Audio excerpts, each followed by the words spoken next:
this is Jamie, host of the Jamie and Genty Show, broadcasting live each week on Tuesday at 12 p.m. from Fishbowl Studios. Log on to hear sports talk from basketball to football and view your feedback on the biggest sports news you want to talk about from around the world. So be sure to log on each week Tuesdays at 12 p.m. to catch the Jamie and Genty Show. Hope to see you soon on Fishbowl Radio Network. 3, jump in.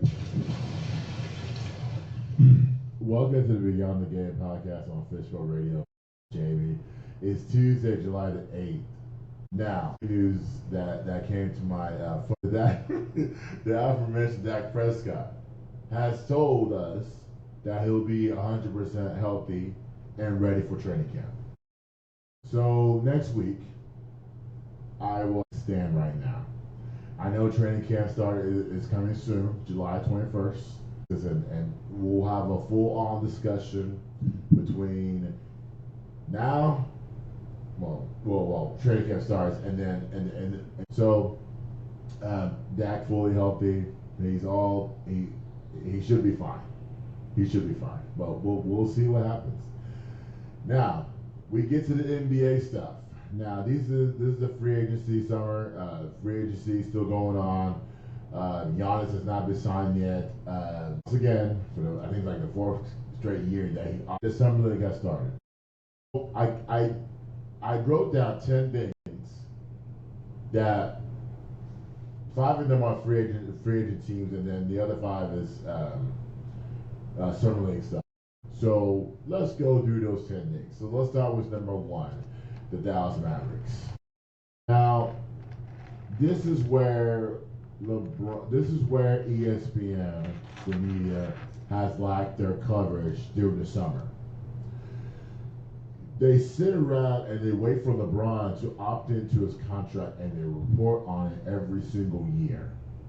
Oh, LeBron opted into his contract. Oh, he's doing this, he's doing that.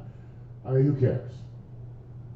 You know, but also, I did see that LeBron could be a Maverick. And that became a full-blown discussion on ESPN last week.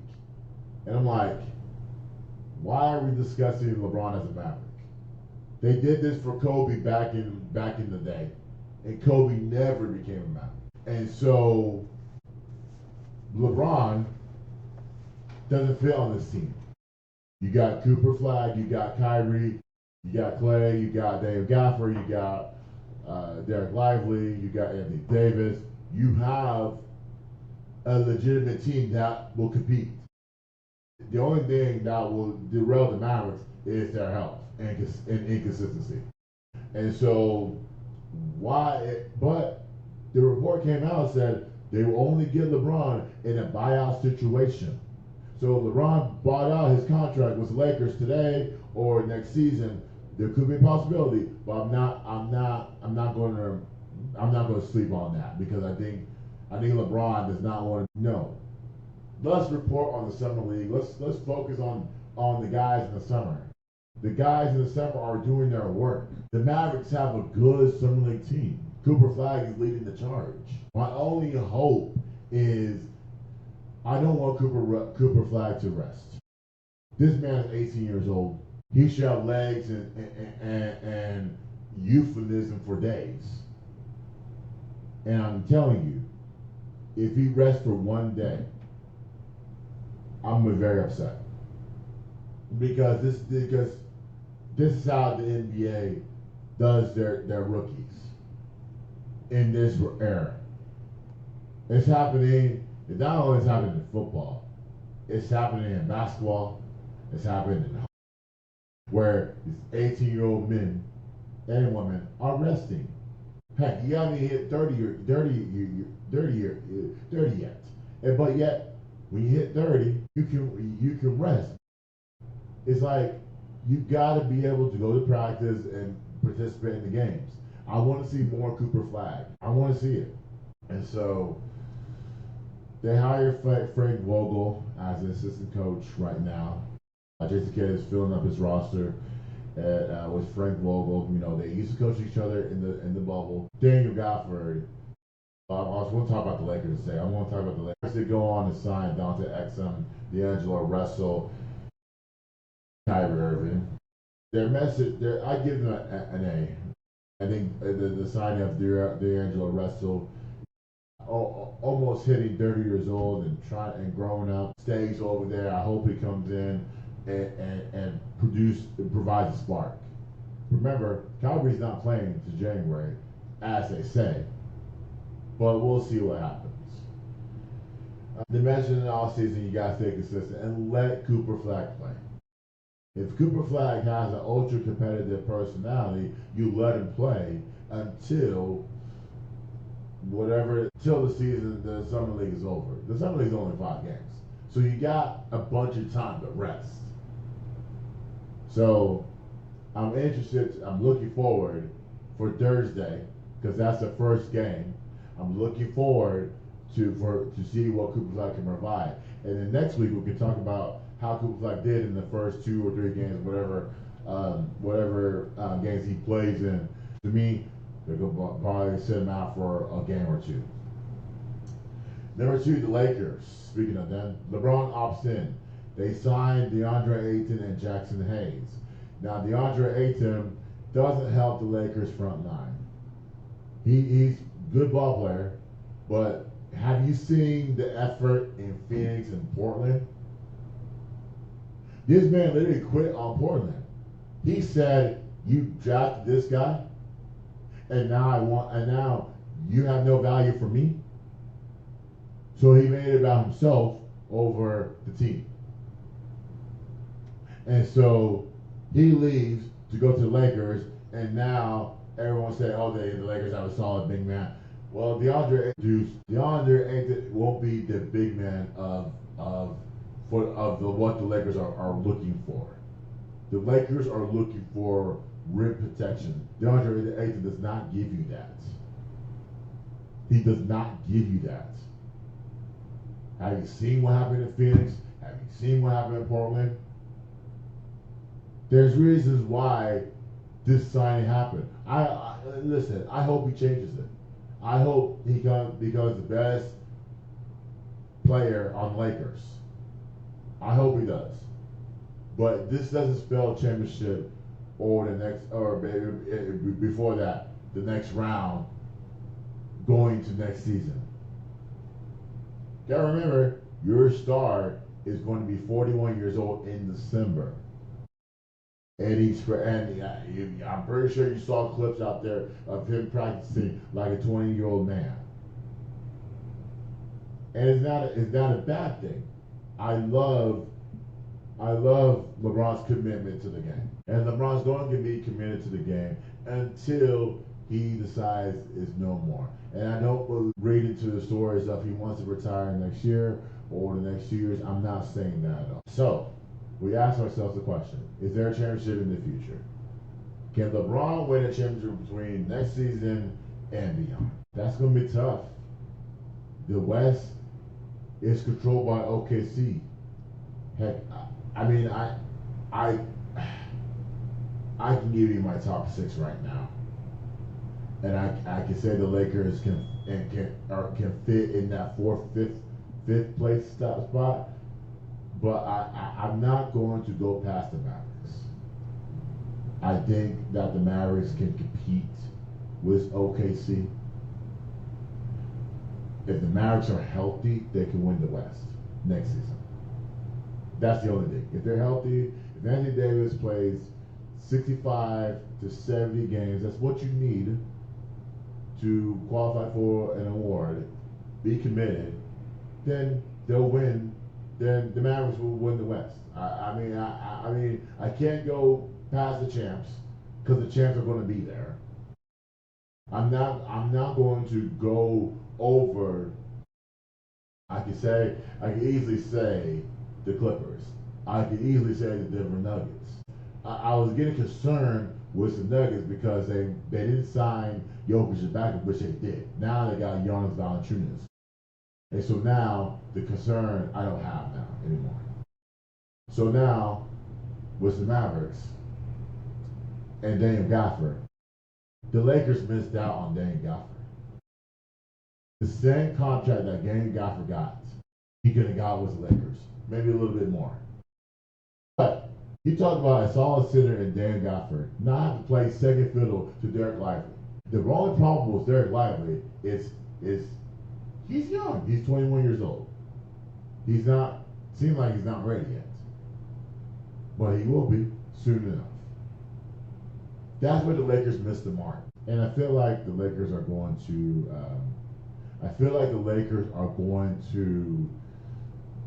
regress. Signing Ayton. Number 3, the Milwaukee Bucks. Does Giannis stay? This is July the 8th. Free agency started last week. All the signings happened. They did a little, again, ESPN does a little special free agency. You know, you got Shams and Brian. We're waiting for Giannis to sign with a team. Milwaukee Bucks last week went ahead. We reported this last week. Released Damian Lillard, but signed Miles Turner. So really, they're committed to Giannis. They're attracting Giannis with attractable pieces. Miles Turner is an attractable piece. So, to me, if I'm Giannis, I'm not trying to make a decision for Giannis. Why do I have to leave that situation? I have to leave for that. We're at July the 8th. What time is 12:32? Central Time. Giannis has not signed with the team yet. I can, look at ESPN and see. But I don't think Giannis is going to sign. I think Giannis will come back as a Buck. Please don't place bets on where Giannis is going to go. The Knicks, Lakers, the Warriors, the Spurs. Listen, I would like to, as a Spurs fan, I would like to have him as a Spur. I would love to have him as a Spur. But I know that we have to give up a bunch of pieces to get one or maybe two players from the Milwaukee Bucks. I'm not willing to give up Stephon Castle and our 2 draftees. Our 2 draftees are on this team for a reason. I'm not willing to give them up. Not right now. They're the future in San Antonio. San Antonio can make the playoffs with that core alone. Giannis will get us further than the playoffs. Maybe second round, maybe West Conference Finals, NBA Finals. That's a long shot. So, as much as I love Giannis, I think he stays a Buck, and I'm not holding my breath for him to go to another team, because I'll die, and I'm not doing that. So, this grade is C. Milwaukee. They signed a bunch of Summer League team. I honestly want to bring a couple of players to solidify to help Giannis. Giannis knows what it is. Giannis, it's tough to win in the NBA. It's easy to go to another team to win another championship or 2, but then again, nothing's guaranteed. You can say OKC got lucky, because OKC is connected. Kevin Durant back in 2018 went ahead and it was the Warriors, because the Warriors were missing the small forward. They chose Kevin Durant over Harrison Barnes. And so when that happened, Kevin Durant went on, not saying it's right, but it is what it is. Not saying what Giannis is going to do, but then again, we still got the whole offseason. Things can happen.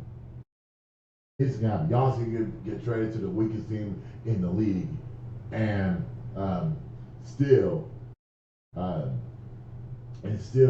request 5 to 6 players back. But if I'm honest, I look at the Boston Celtics, I look at Cleveland, and I'm saying to myself, or I look at the Knicks, for example, why do I want to request? Why do I want to leave? Boston next year won't have Jason Tatum. I'm not saying Boston will be rebuilding. New York, they're starting anew. We don't know what Mike Brown's going to bring. And then Cleveland, we're not sure, because Cleveland hasn't been healthy. So if I'm honest, I look at those three teams that I got to compete against in the East. Because literally, you're competing against those three teams in the East.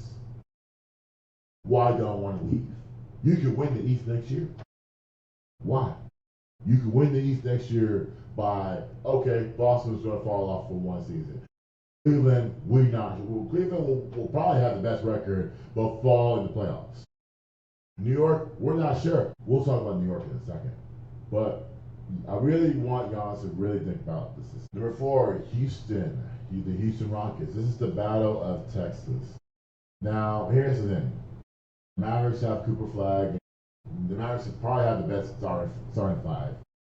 Houston Rockets have Kevin Durant.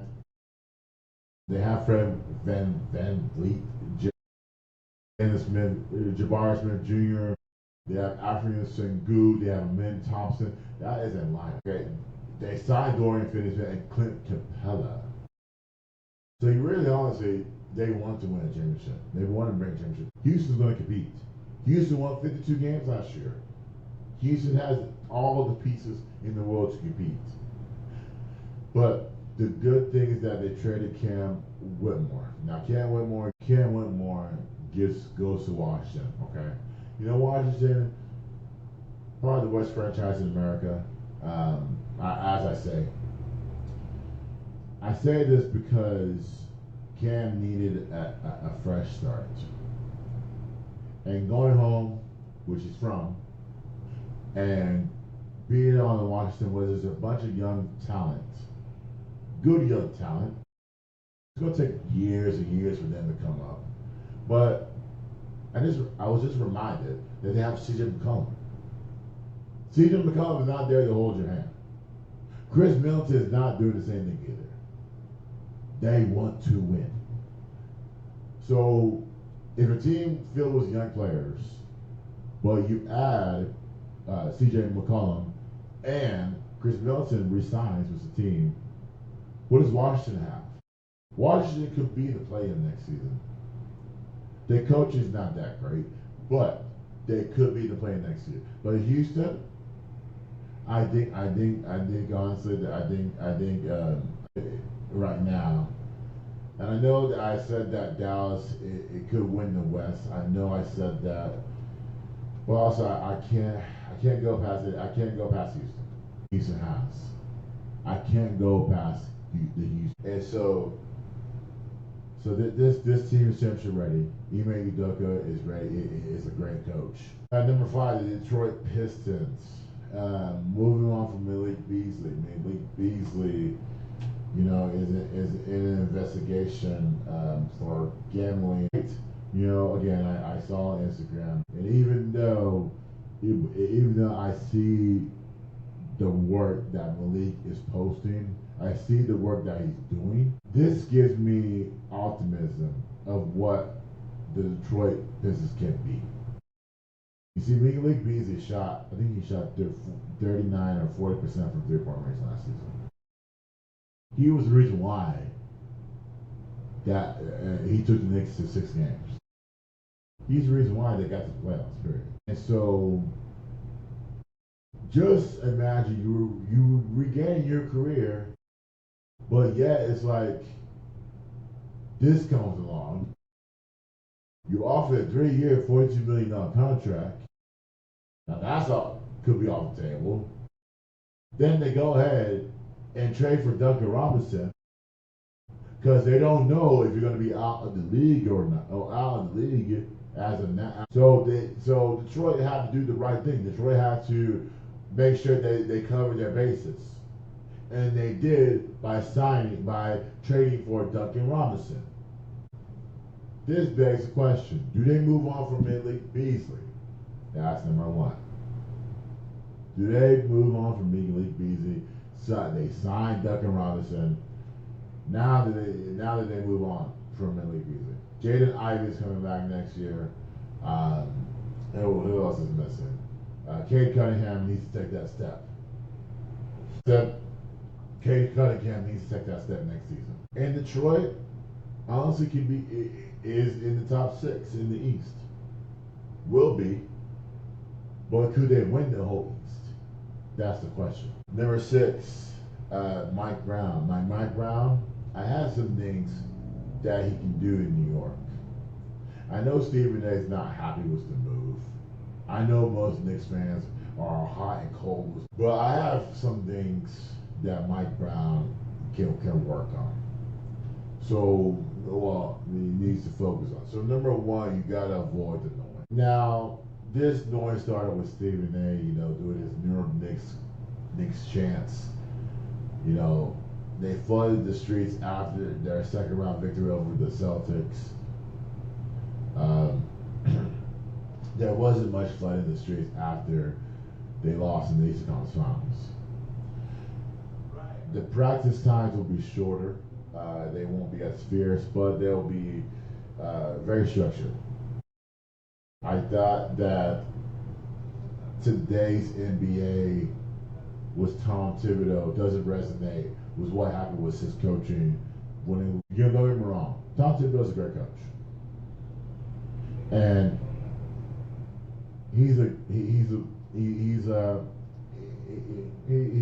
his practices are great. Who would not want to come to practice every day? But again, you're dealing with players. You're dealing with people first. People want to take the game easy. They don't want hard. You don't have the hard hitters of the 80s and 90s and 2000s. You don't have that anymore, or 2010s. You don't have that anymore. Those are fading out. That's why New York went ahead and moved on from Tom Thibodeau. It's not the right move.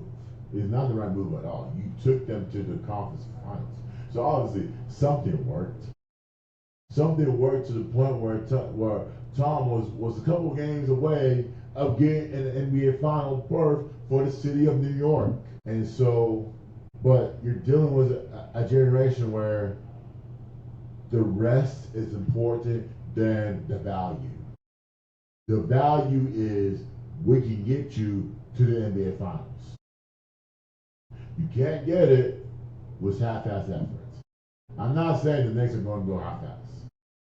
It's going to be completely different of how the Knicks receive it. I think honestly you're going to see a re-energized team. You don't want to overdo it. They're not machines. I think Tom was overdoing it. They're not machines. I think if you rest, you recover, you do some walkthroughs in practice, the team will be all right. And I think Mike is going to implement that. Jalen Brunson should be an all-star in the long term. Now, Jalen Brunson, all-star last year, he should be an all-star. It's him and Luka alone. You never know what the ceiling is the roof. And the Carly Towns can't have in-and-out games. At Carly Towns, you're playing for your third head coach. You can't have in-and-out games. You gotta have games where it's consistent. You gotta have 20-10 games every single day. You can't have games of, okay, I'm gonna score 8 points. That's half-ass effort. I want you in the gym this summer to work on your game and stop being inconsistent. What's the timeline to bring a championship? What is the timeline? The Knicks, in my eyes, they have the 8th best odds to win a championship. I can't tell you the other 7 because I think you need to take your time. This is not an easy fix. Mike Brown got fired in Sacramento. There's a reason why he got fired in Sacramento. There's a reason why. Okay? I'm not saying that I agree with that reason. I'm saying that there's a reason why he got fired in Sacramento. Something was not working. Something wasn't working. So, I wish Mike nothing but the best. I wish the Knicks fans calm that noise down, Stephen A. and all the team. And then we get to the Summer League. Number 7, the Memphis Grizzlies. Now, the Memphis Grizzlies went ahead and signed Jaren Jackson Jr. to an extension, 5-year, $240 million extension. The injury is his turf toe, his right foot. That's after he got the extension. Alvin Morant is eligible for extension as well. Do you give him the extension despite 2 suspensions for gun-related issues and an immaturity for days? Now, we haven't heard from John Morant this summer, but then again, it's early. So we'll see moving forward. We'll see what happens. Zach Edey is injured. But will he improve in his second season? Memphis has all the pieces to compete in the West. Not saying they'll be the best in the West, but they have the pieces to compete. Jock Landale signs. It's not a big signing. However, G.G. Jackson, good player. Cam Spencer. Both of those guys are playing in the Summer League right now. Both of those guys are balling out in the Summer League. Cam Spencer, he does a lot more talking than his game. I know he hit last night he hit 7 threes. He made 7 threes. But all that talking, dude, you don't talk when Kevin Durant is in your face. And Kevin Durant's been doing this. I really want to ask the question: does Cam Spencer have a long career? Does G.G. Jackson have a long career? Do the Memphis Grizzlies have what it takes to compete in the West? Taylor's Caldwell Pope will solidify everything. They have the pieces to compete in the West. They do. The only question is John Morant going to be healthy? That's the only question. And I will hold off any contract talks until I look at Ja in the face and ask, is he going to be committed to the number 8, Bailey versus VJ Edgecombe. Now Ace Bailey, last night balled, played a little bit better. I saw the headline up there, is there a concern for Ace Bailey? There isn't any. Ace struggled in his first game because he's young, he's 18 years old. You're asking these rookies to come in and start balling out right away because he's a top 5 pick. This man was forced to do a press conference last week. Okay? Clearly he does not want to be there. Clearly he does not want to be in Utah. Somebody in his camp forced him to get on a plane to get to Utah. And said Utah can be the best in the West next year. They lied to him. He ain't stupid. He ain't born yesterday. You know that. 18. Guys, this is the summer. This is not the regular season where we're putting pressure on the players. Don't put pressure on 18-year-old kids. It's the summer. Who cares? Let them ball. Let them play. I'm not putting pressure on an 18, 19-year-old kid that just got drafted and then a week later he's got to practice. But before that, he's got to get on a plane to go to Utah. You don't want to be there. I've never been to Utah. I heard things, but let's exercise patience with these kids. If they don't want to play, then that's fine. But, I mean, in the next few years, he can sign a big contract elsewhere, and that's that. He don't want to be there. Clearly shows. But VJ Edgecombe is pro ready. He had 28 points and 10 rebounds in the first game. But again, he sat out last night against the Thunder. Okay? This is what I hate. I don't like when players sit out the summer league. Okay? I can understand reduce the minutes, but please don't sit out the summer league. You got the whole offseason to rest. You got after this week, after what? July, when's next Friday? July 18th, you have 3 months to rest. Till practice and the NBA season actually gets going.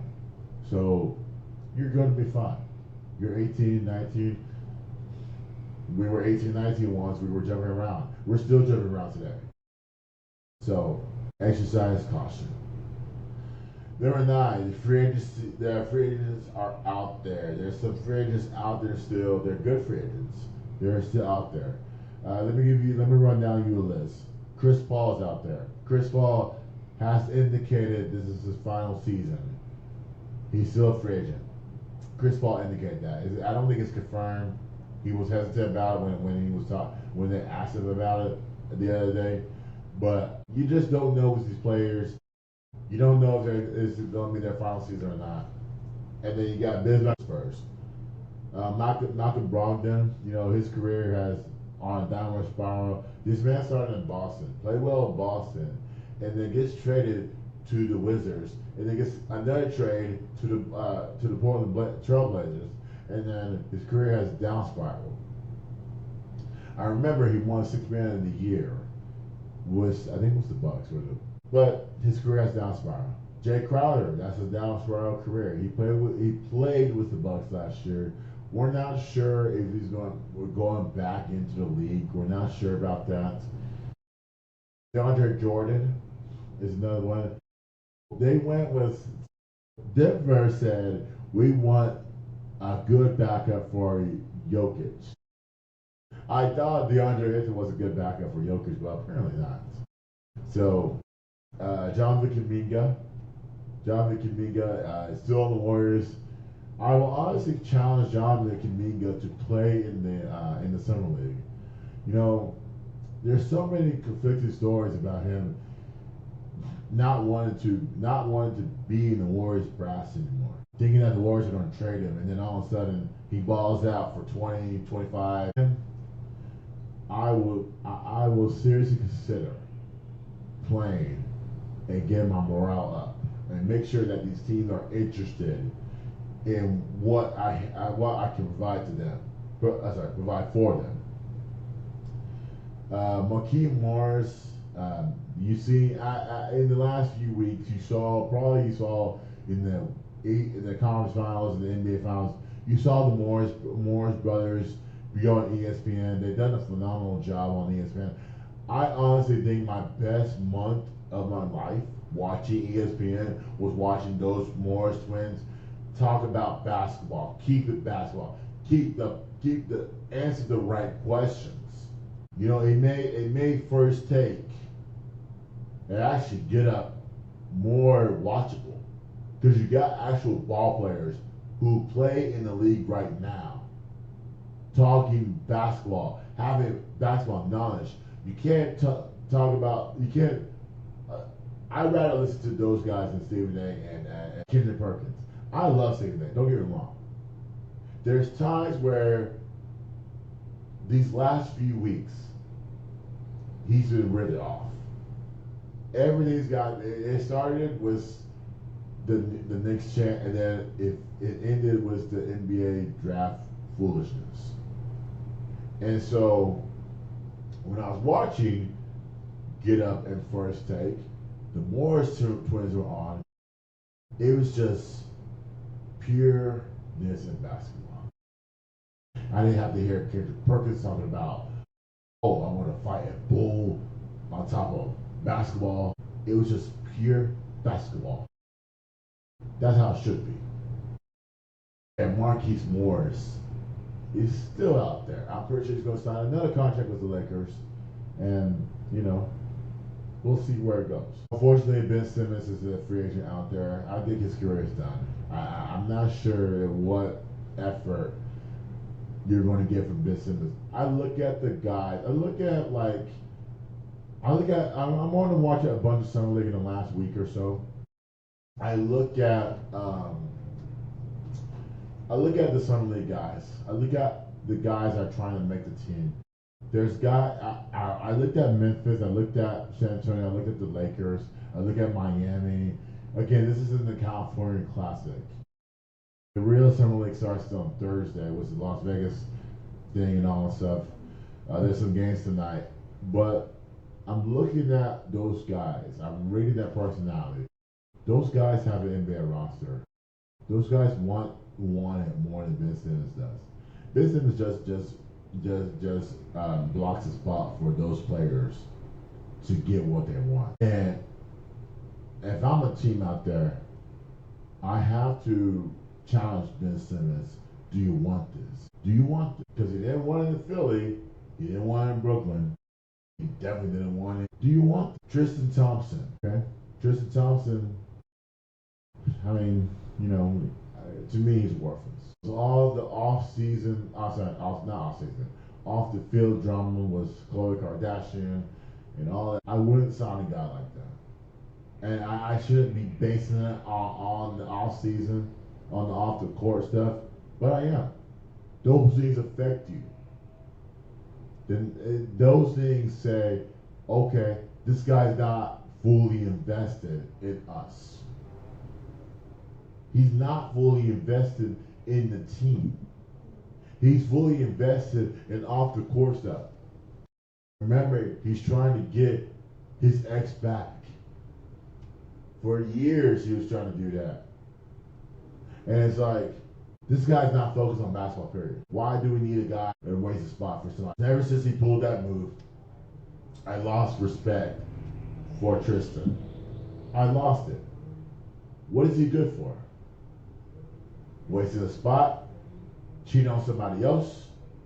What is he good for? I don't need Tristan Thompson on my team. I need players who are committed, who are going to sit there for the grind of the NBA season, to be there every single day, to take care of business at home, to provide a spark. Here, Tristan does not provide a spark for your team. He does not. And then you got Lonnie Walker. Now, Lonnie Walker, his best days was the Spurs. There's one where Lonnie had his best game as a Spur. Now it's like, okay, I'm going to Boston. Okay, I'm going overseas. And now I'm 26 years old. I don't know where everyone. I hope a team goes for Lonnie. But with him, he's got to be committed and healthy. Number 10, the Spurs summer league. Now the Spurs are 1-1 in their summer league. I have yet to see Dylan Harper. I saw Carter Bryant. Carter Bryant the first game. Again, it's the first game jitters. I'm not like, I'm not going off on guys. It's the summer. Who cares? You're playing just to get your legs wet. Just to feel the NBA feel. You just find where you fit in the NBA. Luke Cornett gets a 4-year, $41 million contract from the Spurs. Huge signing because we needed a big man at his side. We need more. Good. I hope not. I think adding Chris Paul again last year will I think honestly, Chris Paul will get us to the playoffs and possibly the second round of the playoffs. I want Chris Paul. I said Chris Brown. If I said Chris Brown, not Chris Brown. Chris Paul. I hope Chris Paul gets signed to the Spurs and hopefully he can get us over the top. Jameer Nelson Jr. I watched his father play. He is way different than his father. This man played at TCU last season. I think he has a contract on the Spurs if the Spurs were to give him a 2-way contract. But I will say that he has a spot in the G League. The G League's not bad for Jameer, the guys. What I've seen from this young Spurs Summer League group. I want more. I want to see more of Carter Bryant, Dylan Harper. I want to see more guys shine. I like the Fosufoku. I pronounced the name wrong. I'm sorry. And I hope that it gets better from here. So now we're done with the NBA stuff. We're going to talk more Summer League next week. Now let's talk about the NFL. These teams, these 5 teams, they made the postseason. Now it's time for them to emerge. They're in the middle of the pack in this run. Not talking about the Cowboys because they didn't make the postseason last year. Let's start with number 1. Let's start with the Denver Broncos. Now, Bo Nix. Denver Broncos fans should be excited about Bo Nix. Bo Nix is not John Elway. Bo Nix is just Bo Nix. See, the only difference between John Elway and Bo Nix is that Bo Nix can run. I like what Bo Nix can do in the pocket, the extension of the pocket, I would say. He gets helped by his defense. His defense was 7th in the league last year. Then Sean Payton's was Vance Joseph's defense. They went 10-7 last year. And then the AFC West is the Chiefs all over it. However, the Denver Broncos, could they outlast the Chiefs? You can easily say Pat Mahomes is getting older. You can easily say Travis Kelce is not where it's supposed to be.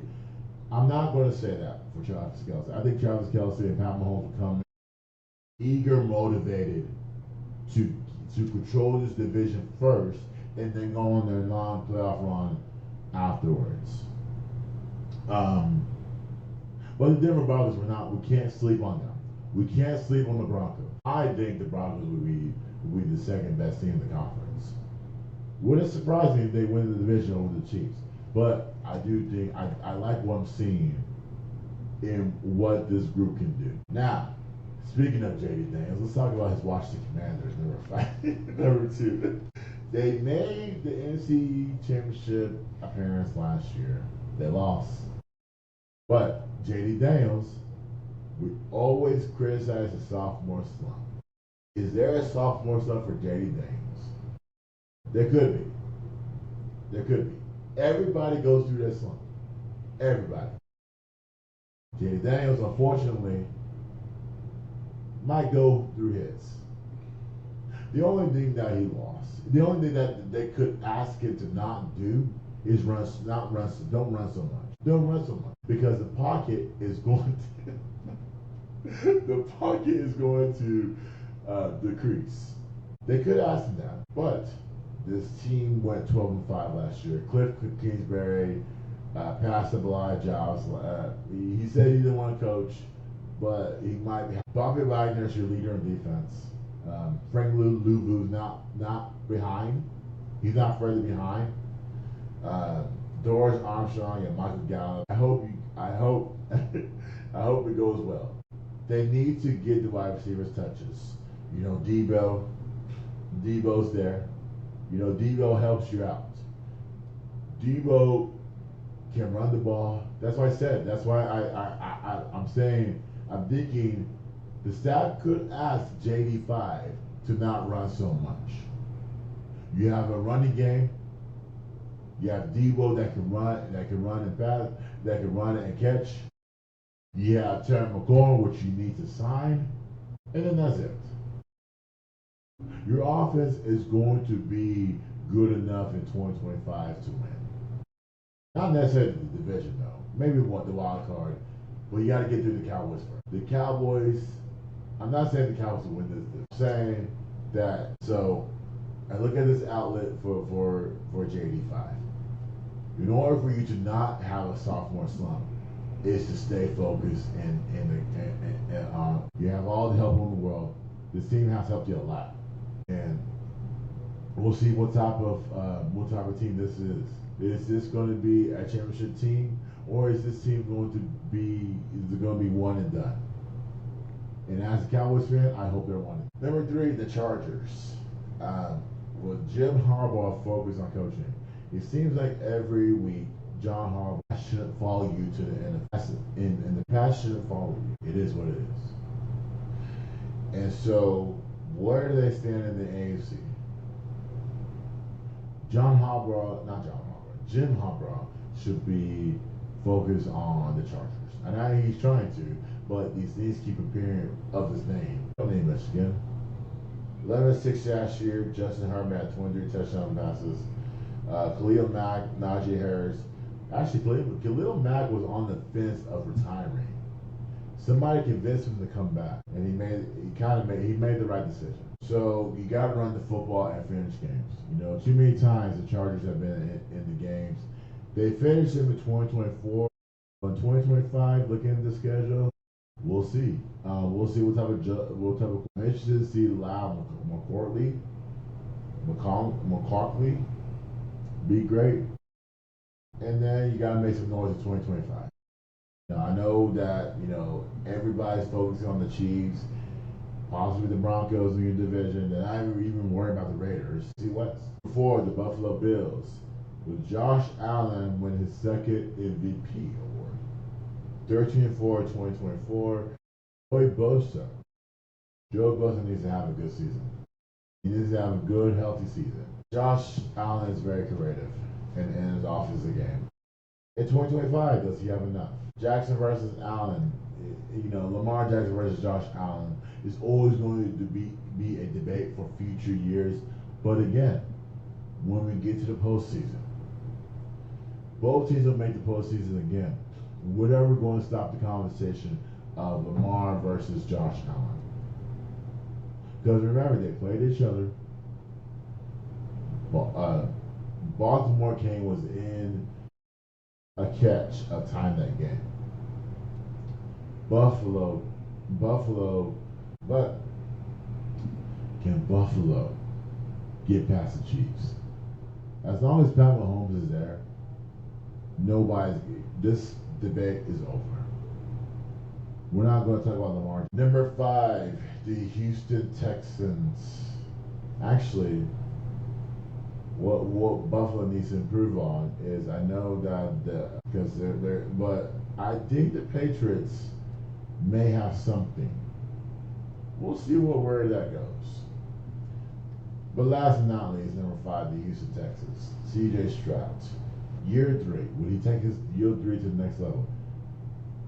The C.J. Stroud has accomplished more than Dak. I hate to say that. I try to be the best Dak defender, but C.J. Stroud's accomplished more. C.J. Stroud's gone to the playoffs. He's gone to the second round of the playoffs in his third year. In his second year, going to his third year. Now, his third year, he wants more. He wants possibly the Super Bowl. Maybe the AFC title game. We'll see. They control the AFC South. AFC South, the competition is Jacksonville. I'm not worried about Tennessee or Indianapolis. I do think that Nick Chubb is their running back. Can he regain the same form and previous? Willie Anderson. Willie Anderson could be the best pass rusher in Texas. I've have something to say about that. This is Super Bowl or bust. This could be it. Is this a Super Bowl or bust? And then you got to finish and make plays on your own. You lost Bobby Slovic. Maybe that could be the best thing this offense could have had. Houston become one of those teams to make it to the AFC title game over Buffalo and Baltimore, possibly the Chiefs. This is a 4-team AFC. There's 4 teams in the AFC that we can talk about that can control the entire AFC. Now, before we go to break, Devontae Turpin. Now, Devontae Turpin did something stupid over the weekend. This man got a misdemeanor on a gun. And he just signed a contract. It's not a big deal, but it's a big deal to Cowboys fans because you have to ask yourself, what are these players thinking? What is Devontae thinking? This is why you let players. This is why you avoid letting players out. So training camp ended so. I'm sorry, not training camp. Mandatory minicamp ended so early that players can make these stupid decisions every off. Like Devontae Turpin. They're laughing at us. This man was elite last year in the special team, and then now you expect to have a big season in the wide receiver corps, and then this happens.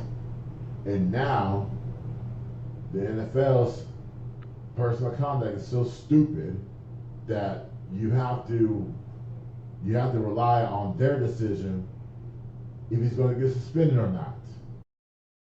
And the Eagles are laughing at us. This Commanders fans laughing at us, and then the Giants. God damn, it hurts. Again, it's not a big deal, but it hurts to have your name tied to a Cowboy as being in trouble. It hurts. I'm concerned of what Devontae Turpin's thought process is. What are you doing with a gun and weed in your car? You just signed a contract. That means the team has trusted you. The team has said, we love you in the special teams. We love you being our 5th wide receiver on offense. We love you in the line. There has to be some form of punishment. Not from if you're not going to get it from the NFL, there has to be team punishment. And I don't like it when these players are getting off. We're not seeing that today. We're not seeing it in football. We're definitely not seeing it in basketball. They say, well, the punishment is too severe. I'm like, okay, what's severe about running laps? Back in the day, when we got in trouble, we ran laps. We did push-ups. The punishment is not severe so much. They said running laps is severe. How is running laps is severe now? How is how is running 50 yards or doing wall sits severe? You're holding them accountable. If one player screws up, everybody else takes the fall. That's how it was back in the day. And now you want them to take it easy. And now let's say interpret, oh yeah, whatever. This case will be dropped. Okay, they'll probably agree to something. He'll pay a fine. He'll do community, whatever. But the Cowboys and other teams, oh yeah. To get the question asked about it, we're handling it differently. No, you're not. No, you're not. You can't avoid this shit. You have to go to Buffalo. You have to go to Washington. You gotta go to the Giants, and the fans are gonna make fun of you for days over this crap. Like I said, we need to bring the punishment back. I don't care if you're a seasonal vet. If you do something wrong in the offseason, you should be punished. Not by the NFL, but by the team. And I'm not saying take money away. I'm saying go back to the old school punishment of, okay, we're gonna run laps. I don't want to say suicide because it's different in 2020. You gotta run laps. You gotta do wall sits. You gotta, give to your charity, for example. So we need to bring that back in 2025. I'm not saying abuse, because running laps is not abuse. Running laps is just running laps. It makes you sure that you know how the Generations Week they gave John Moran an 8-game or 25-game suspension. David Stern, God rest his soul, the former commissioner of the NBA, God rest his soul again. He would have gave John Moran a 40-game suspension over that. See, if the other commissioner of the NFL was around, he probably would have given guys like this a 5-game suspension because it's not as severe as it should be. Guys have every right to it. Guys and girls have every right to appeal it. In college, in high school and college, you do something stupid like this. Back in the day, you ran laps. Everybody had to run laps. Not one person. One person had to do the punishment on their own. Coaches have their punishment on their own. But as a team, you run because they did it as like in one screw up. One person made a screw up, maybe a couple people made a screw up off the court, off the field. Everybody pays the price, like I said. Everybody. And those people pay the price even more because they're even doing more work to regain the trust of their teammates. Because we can't trust you if you're doing stupid shit like that off the field. That's why that's why they're going to do the extra punishment. So honestly, it's not headline worthy. It's headline worthy because there's a cowboy tie to it. But I hope that there's a punishment, team punishment for Cavante. Not necessarily take money away, just an internal punishment where it's not easy for him, and also you have to regain the trust of the team. Because remember, you're trying to win the NFC East, and also you're trying to win. Not how realistic it is, but you're trying to win a championship. You can't be selfish. You can't be about you. You have to be about the team. And I do want to send, before we go to break, I do want to send my prayers to the people that were affected at the flooding at the camp. I can't remember the camp's name, I'm sorry, but I want to send my prayers to the people at the camp, over 100. This is why I don't this is why I don't trust the news. This is why I don't trust the media, because they always say, oh yeah, whatever the case may be, I'm and my sympathies to the families and the friends involved at that camp in Central Texas. We are here, we hear you, can to get the message out. It's sad. I just wish this didn't happen. I don't have kids, so I can't relate to this situation. But I'm definitely sending my prayers and my energy to those people affected out there, And I hope that our teams here in the Metroplex already did their job and donated their resources. See you. This administration does not see you because obviously we have a poor administration, and so we hear you, we see you, we love you, and I wish you nothing. I'm sending you my prayers, and whatever the case may be, I will. Now that's it for my NFL stuff. I will talk about the Cowboys next week. Situation, but like that, and then see. Now coming up next, let's talk about the WNBA. Okay. The Fever won the Commissioner Cup. The Minnesota Lynx are rebounding. And let's talk about the All-Star Reserve and the Snubs and what Angel Reese said about the refs. We'll talk about it next. It's Beyond the Game on Fishbowl Radio.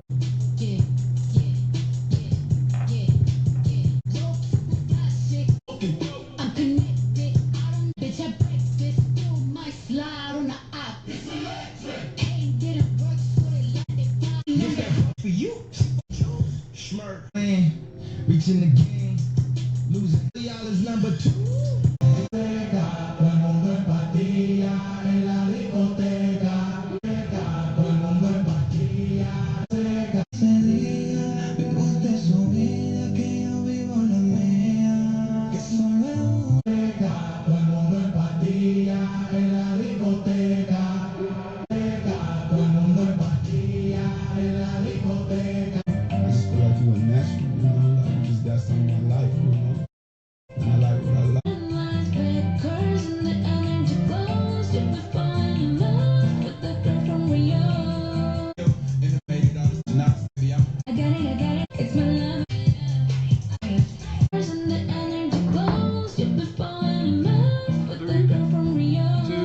So we're back here.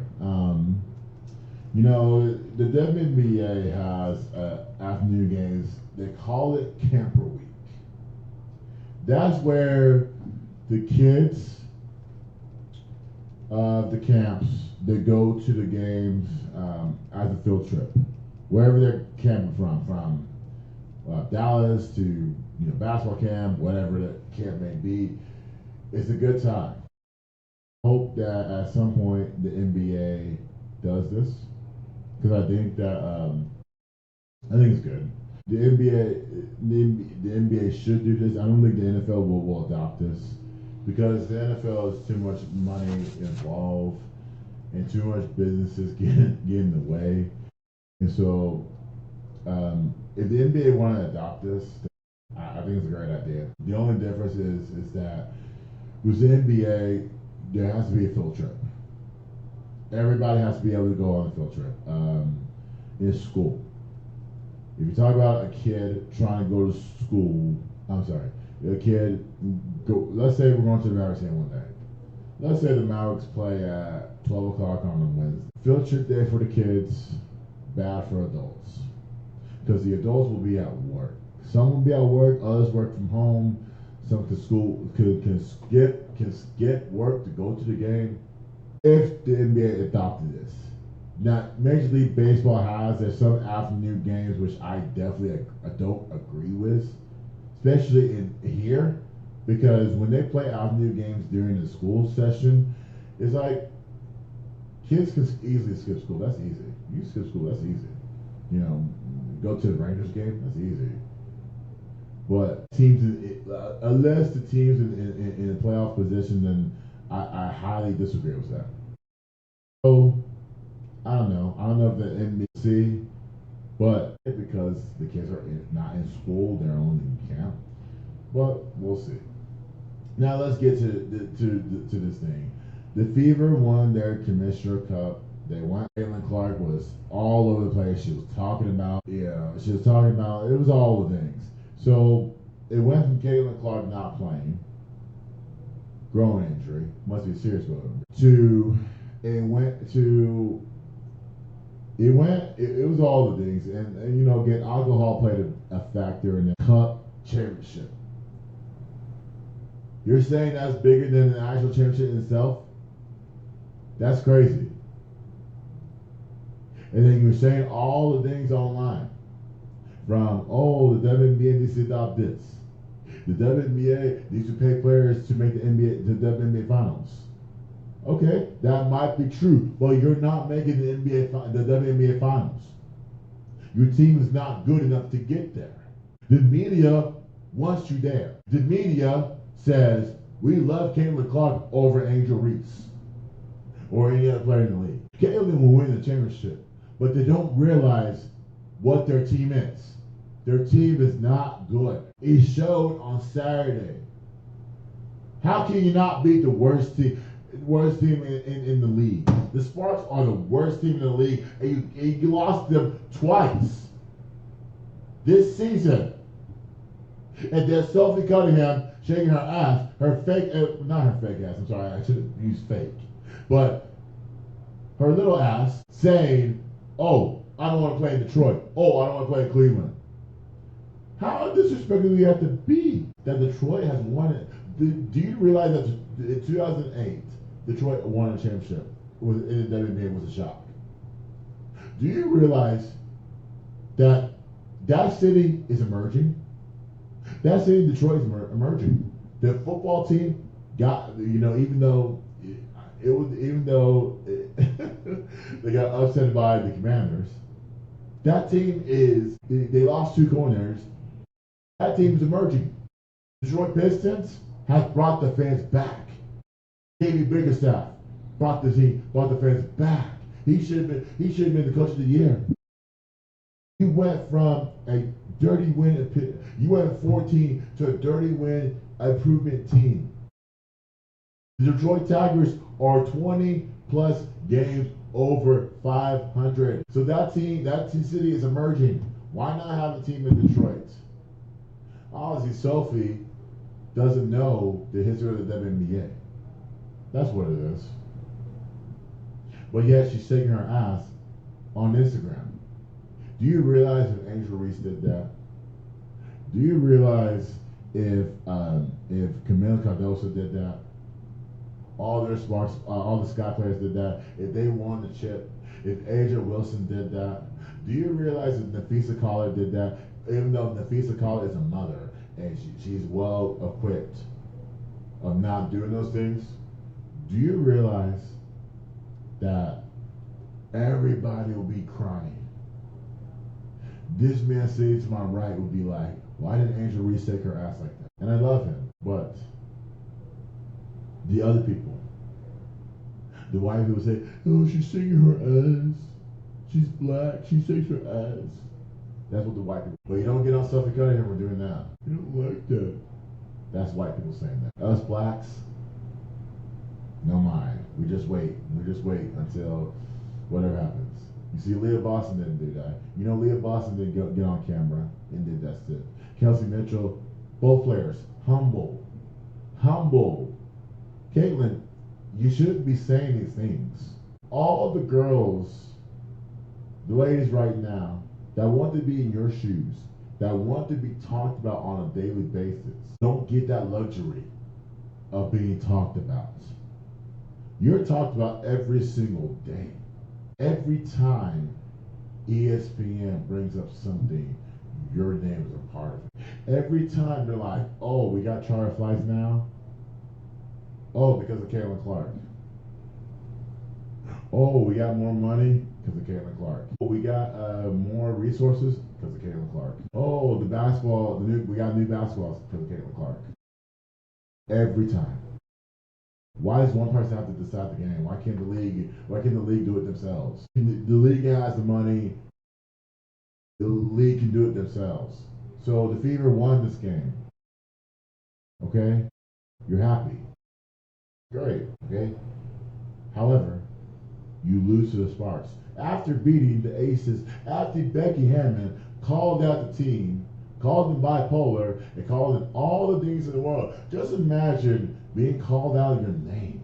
You're not allowed. Stephanie White put some accountability in these players. You lost to the worst team in the league twice. On your home floor twice. We have questions now. Kelsey Mitchell, Leo Boston did their thing, but where's the others? Where's Sophie Cunningham? Where is Lexi Hall? Where is Errol McDonald? Where is the awesome coaching in the Commissioner Cup game? That cup will be remembered by one. Number two, the Lynx rebounding. Even though the Lynx lost this game, they beat the Mystics, they beat the Valkyries, and they beat the Sky. Nafisa Collar had 28 points, 22, and 21. Clearly the MVP. I will wear a Fee shirt next week. And so, to show my support for Nafisa Collar. Sorry to become one of my favorites. Just not complaining, putting her head down, and getting the job done. This woman gave birth. Didn't have to come back as fast as she did. Gave birth, and yet she's dominating the league. Played an unrivaled this past winter, all while having a child in the rounds and still dominating the WNBA. You don't even know who Nafisa Collar is. You don't know who she is. I do. I will tell you who she is next week. That's your MVP. That's who the league should be focused on. Nafisa Collar. Not this Caitlin Clark nonsense. Even though Caitlin Clark's a great player, I have nothing against her. But Nafisa has kept her team at the top. 2 losses. Games of 28, 22, 21. And all 5+ rebounds.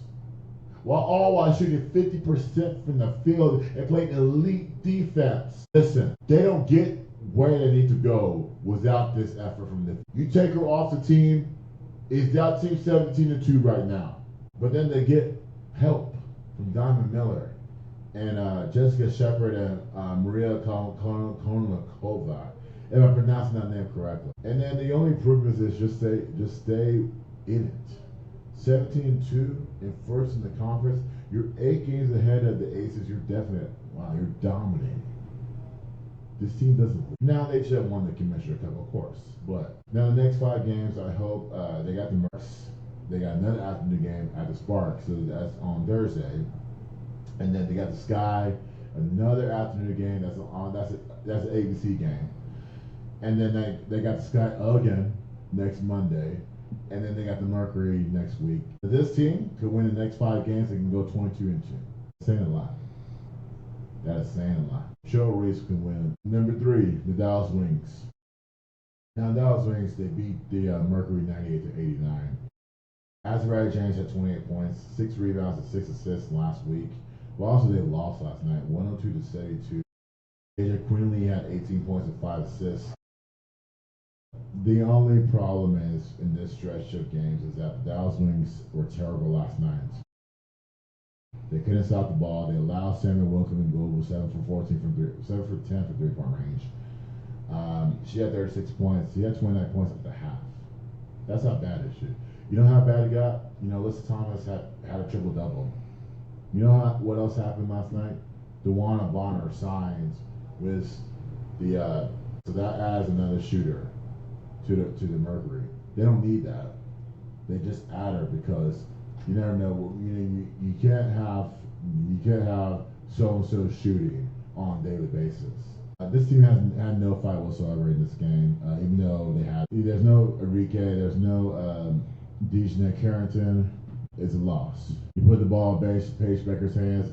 Paige can do a lot of things, but not all of things. And so now the Dallas Wings were emerging. They have won 4 of the last 6. This team's not elite. We'll see what happens. I need a strong finish to the end. This team can win the next 3. And the next 3 is going to be tough. They got the Sky tomorrow night, and then they got the Fever on Sunday. That's the ESPN game. And then they got the Aces next Wednesday. You can say 3 losses. You could also say maybe 2 of the next 3 they can win. Those 2 of the next 3 could be the Sky and the Fever. Maybe the Aces we can throw in there as well, but I'm not sure.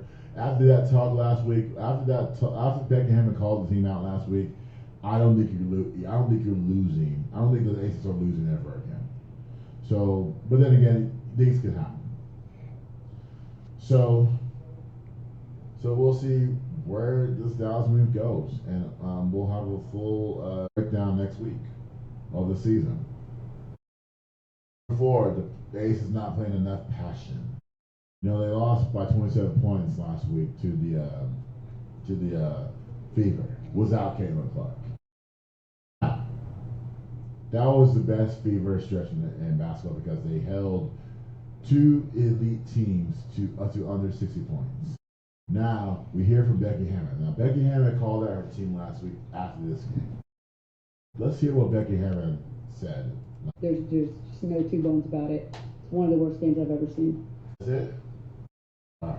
It was a 12-second clip. So, yeah, one of the worst games. And that's how she's not wrong. She's not wrong at all. She's just, it is what it is. Sun 86-68 on Sunday. Everybody's beating the Sun. Everybody. You know, the Sun have become one of the worst teams in the league. There's no hope for their future. I said this morning. I said there's no hope. And I hate to say that. I hate to say that because the team can be good, but yet they need elite coaching. Just imagine if you're Sonya Riggins in this NCAA tournament, you came within a few baskets of beating South Carolina, came within a few baskets of beating the team. You go to the league, tragic happened, send prayers out. But also, you have to play basketball. Then Nisha Morrow, we don't know who she's going to be. We don't know. Tina Charles is doing her best. We'll see how much game she has. Marina Mary's hurt. The coaching staff sucks. Morgan Tuck is doing nothing for the franchise. She's just waiting until, we got a good product. We're going to win this year. That's what every WNBA GM has said. Come on, man. Like the league is growing. I hate to say that. The league is already growing. Let's say that. The thing about it is like the Sun have good players, but 2-16 is not going to be good enough for the average Joe. Do you realize that they're going to start wearing paper bags on their heads? Every team that you lose, that we lose in, the Colorado Rockies have started it. They know their team. They started wearing the bags a couple weeks ago. They know their team, the baseball team. Detroit Pistons were doing that. The Charlotte Hornets were doing that. The Washington Wizards were doing that. They know their team sucks. They're not taking an active approach in addressing these issues. I compare this to the Rangers. When the Rangers were struggling, every time Chris Young's making a move, the Rangers have struggled this year. I'm afraid Chris Young will make a move. That's the GM of the championship of 2023. He wants to win. He's making moves every single minute. And it's like, okay, you gotta stop losing. Morgan Tuck has to be that person. Every single minute, you have to make a move. To improve your ball club. If it's coaching, it's coaching. If it's player movement, it's player movement. Can't be everybody's punchy bag. You gave the Aces confidence now. Now they're thinking, we're going to go to New York tonight and we can beat New York. If that's not the case, they can't beat New York. Which, New York has struggled, but we'll see. I just don't like the fact that a UConn player running your program and she's not making any moves. It's embarrassing. It's embarrassing. It's tough to watch. 2-16, you're not going anywhere with the 2-16 record. We have to be sure somebody on that team agrees with me. You can't do anything like this. You either sell the team or you make improvements. Selling the team will be the best thing going for this franchise. I had a conversation last night with, I'm still having a conversation was Fran Harris. Fran Harris is the commentator for the Dallas Wings, all of women's basketball. Does a few games on, I think on ESPN, something like that. She used to be a player on the Houston Rocket. I'm not Houston Comets, sorry. And I talked to her about, having a team in Austin. What was that conversation about? And I think her body language, we're still having those conversations. Why didn't the league look at Austin? Why didn't the league? I thought we have all the reasons. I thought Kevin Durant. I thought the team was better equipped. We have a good state. We can play in the college state. I'd rather play there because it looks bigger than play at UTA. I thought we had the resources. But then it's like, okay, well, Kevin Durant goes to Houston. Maybe he does stuff over there. But then again, so it's time for a change in Connecticut. Maybe Jennifer Azari, whoever owns the team, Morgan, it's time to look yourself in the mirror and say, you know what? It's time for a change. Maybe a city change is worth it. Maybe get out in Connecticut is worth it. We gotta expand our brand. Maybe we'll win more games going outside of Connecticut than we are in Connecticut. That's how teams do, and you see the rewards. Detroit did it. Detroit went from Tulsa, didn't win anything, and then the Wings. It's all about fandom. If you don't have that fandom, UConn's there. But why do you need a team in Connecticut if you can't win games? UConn owns that. If I were them, I would definitely look out. Because I don't want to be in. You got to fight. You can't allow teams that are on the downward spiral to come in and pick up a victory in your house. Period.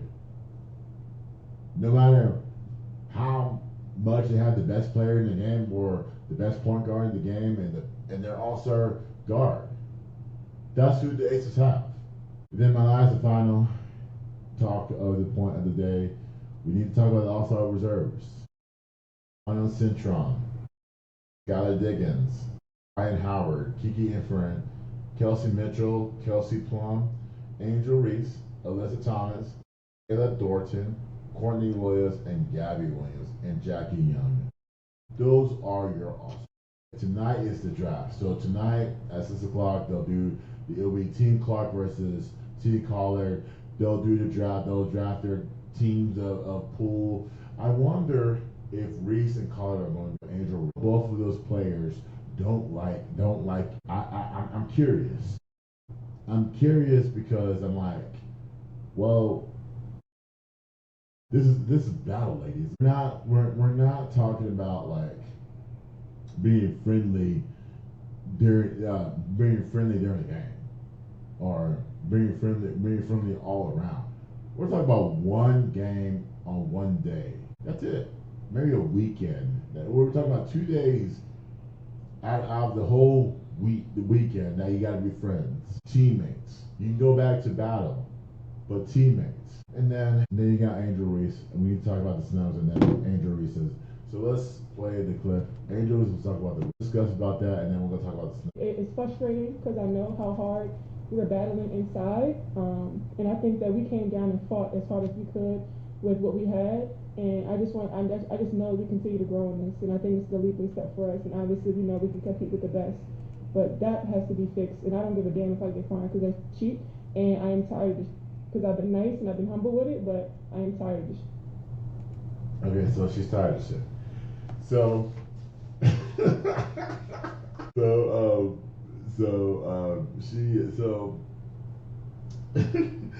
a official tell is not her to call fouls. Who told you that you can wear the WNBA referee shirt?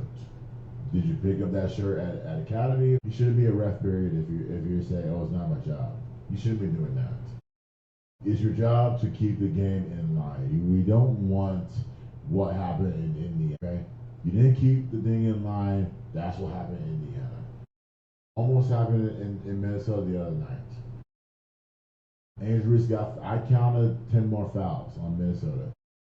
I counted 10 more fouls. I counted 10 more fouls on Minnesota. The Sky only went to the line 8 times. They should have gone to the line at least 18 to 20 times. And so the WNBA has an officiating issue. It's a problem. It's every game is like this. Every game that I have watched is like this. It needs to stop. It needs to end today. You're talking about holding players accountable. Hold your officiating accountable. That official that said it's not her job, she shouldn't be officiating anymore. How are you going to say that? Hey, you taking money from the league. You got players battling down low, like she said. Like, I can't deal with that, man. But I'm on Team Angel with this one. The officiating has to be fixed. If you have to go with replacement officials, then fine, whatever. But I don't want another official say it's not her job to call the games. That's bullshit. Now, the snubs. Okay? Kayla McBride averages 15 points a game on 40% three-point range. Alana Smith averages 10 points a game, 5 rebounds, shooting 47%. She's a good defender. Brittany Sykes averages 17 points a game, 37% from the field, and 39. Okay, so here's the problem with Cheryl Reeves and Derek Hamby. Okay, Cheryl, I love you. Okay, your fight, I understand, but your players are not all-stars. Kayla McBride and Alana Smith are not all-stars. Okay, maybe somebody gets hurt in the next few games. I'm not guaranteeing on it. Then maybe there's a spot. But we need to stop with the complaining. There's no stubs. The league got it right. You went with 3 rookies. Total. 3. And I know that the record is not sexy. The Mystics are not a good team. On paper, they're not a good team. We don't know Sonia Central. We don't know Kiki Efren. They're not a good team, period. They're not. They won't tell you that. Well, I think they're not a good team. But those 2 deserve their spot in the All-Star game. Sonia Central plays like a veteran. Kiki Efren dominates down low. They deserve their spots. Cheryl, I understand protecting your players, but Alana and Kayla, they're not all-stars. Kayla McBride came from Israel or Turkey, wherever she's playing at. Have the rest a couple of games, and then play the WNBA season. She needs that rest. After the game next week, I'm pretty sure she wants a 5-day rest. She deserves it. Alana Smith is dealing with an injury right now. Alana probably needs that rest. Your players need rest, Cheryl. I understand the fight, but it's not going to help if 2 rookies have worked their butts off, who are better pros than college to not get a spot. The reason why those 2 are in because of their record. The Mystics suck, but they have stuck around to make sure they're relevant. Because of those 2. And we can forget Brittany Sykes. It's not her. You have Kiki and Sonia helping you. Those are all-stars. And then Derek Henry's talking about, Brittany Sykes should be. Yes. But look at Kelsey Mitchell. Kelsey Mitchell has to pay second fiddle to Kayla Clark again. How is Kelsey Mitchell average 18 points a game and get an all-star spot? She deserves it. Every team deserves all-star. Kayla Thornton, her faculty does not get where they are without Kayla Thornton. Stop complaining. There's only 12 spots. Do you want the league to make 14 or 15 more spots? Do you want everybody to be an all-star? Be grateful. If I were there, I'd take a 5-day rest. We know that after the all-star game, which ends on Saturday night, we know that the second half of the season resumes. There's no Olympic break. It resumes. And then the next 20 games, we need more rest. We need this. Dude, the league is doing you a favor. by saying, here's 5 days, rest. That's more than the NBA will get. That's more than back in the day, because back in the day, when you're playing an All-Star game, you only got 3 days rest. You only got 3 days. So if you're on vacation in Mexico, what are you going to do for 3 days in Mexico? If that's a week vacation, rest. Take the rest. Because you know that it's going to be a grueling, grinding season for 8 spots in the playoffs to get to the playoffs. And your team is no longer there. I know Cheryl Reeves is there. I know. I get it. You're 17-2. You're 20. Listen. You can win the next 5 games and nobody cares. Director Hamby, your team sucks. Your team needs a spark. This is good. Rickea Jackson gets the rest. Okay. Cam Brink comes back. Okay. You get to rest. You get to hang out with your daughter. Okay. Lynn Ramos improves her coaching. Azra Stevens improves her game. You're close. Stop complaining.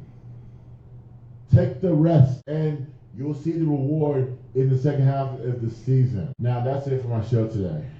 Coming up next week, let's recap the Summer League, okay? Let's see how Cooper Flag did, okay?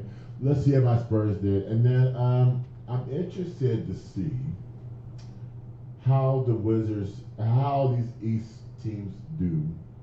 I want to see more of the rookies, even in the top 30. I want to see more of that. Also, let's talk about the Cowboys next week. The Cowboys will have training camp on July 21st. Let's talk about that next week. And also, let's talk about the WNBA, the first half of the season. Let's recap the first half of the season only. And let's see what improvements they can make. Let's talk about the elite teams. And that's it for my show today, guys. Thank you for listening and watching. Make sure you subscribe to wherever you get your podcast at. And I'll see y'all next week. It's Beyond the Game on Fishbowl Radio. Hey world, this is Jamie, host of the Jamie and Genty Show, broadcasting live each week on Tuesday at 12 p.m. from Fishbowl Studios. Log on to hear sports talk from basketball to football and view your feedback on the biggest sports news you want to talk about from around the world. So be sure to log on each week Tuesdays at 12 p.m. to catch the Jamie and Genty Show. Angel Reese don't need to be saying nothing about no. It's shit. She needs to just, work on her game.